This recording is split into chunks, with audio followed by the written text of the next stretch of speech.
के अपडेट भी आपको देते रहेंगे कि आखिर कितने दिन की रिमांड मिली है। लेकिन अभी खबरों में आगे बढ़ते हैं। पाली के रानी उपखंड के जीवंत कला गांव में सूकड़ी नदी के तेज बहाव में एक इनोवा कार बह गई। चालक ने गाड़ी को नदी में उतार दिया, लेकिन बीच रास्ते में कार असंतुलित होकर बहने लगी। कार में 2 लोग सवार थे, जिन्हें अन्य लोगों ने बाहर निकाल लिया। नाडोल थाना चौकी की पुलिस ने मौके पर पहुंचकर स्थिति को नियंत्रण में लिया है। प्रशासन ने पहले ही चेतावनी जारी कर दी थी कि तेज बहाव में गाड़ी ना उतारी जाए, लेकिन इसके बावजूद ये घटना घटी है।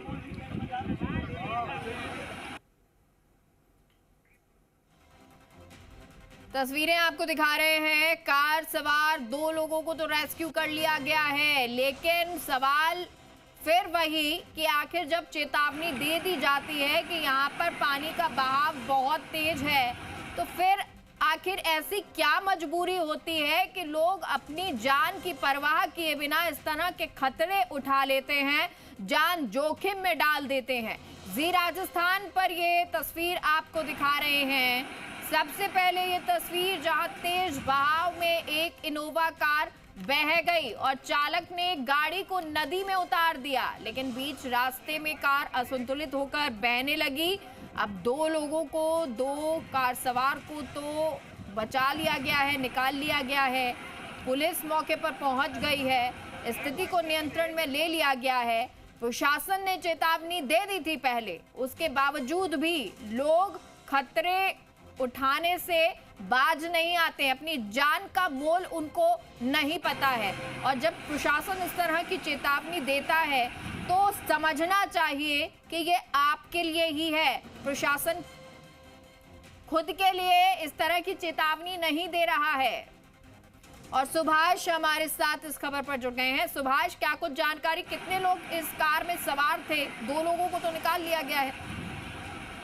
देखिए मेरा गोडवाड़ क्षेत्र के अंदर बारिश का अभी भी लगातार होना जारी है। नदियां उफान के ऊपर, चारों तरफ से नदियां उफान के ऊपर है।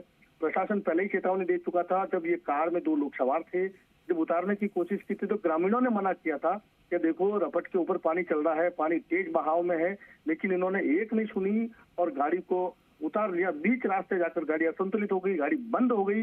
वहां जाकर के इनके हाथ पैर फूल गए और गाड़ी बहने लगी। गनीमत रही कि ग्रामीणों ने अपने स्तर के ऊपर इन दोनों को बचा लिया। पुलिस वहां पहुंची है, पुलिस ने दोनों को हिरासत में लिया है। सख्त हिदायत भी दी है कि अगर ऐसा हुआ तो आगे कानूनी कार्रवाई की जाएगी। सवाल ये उठता है कि प्रशासन के बार बार चेतावनी और अपील करने के बाद लोग जानबूझ करके अपनी जान खतरे में डाल रहे हैं, और जब हादसा हो जाता है तो प्रशासन को जिम्मेदार ठहराते हैं। इस बात के ऊपर गौर करनी होगी जनता को भी, प्रशासन को भी और पुलिस को भी, कि आखिर किस तरीके से आपस में बैठ करके इस हादसों को रोका जाए। मेगा, चलिए सुभाष, बहुत बहुत शुक्रिया आपका तमाम जानकारी के लिए।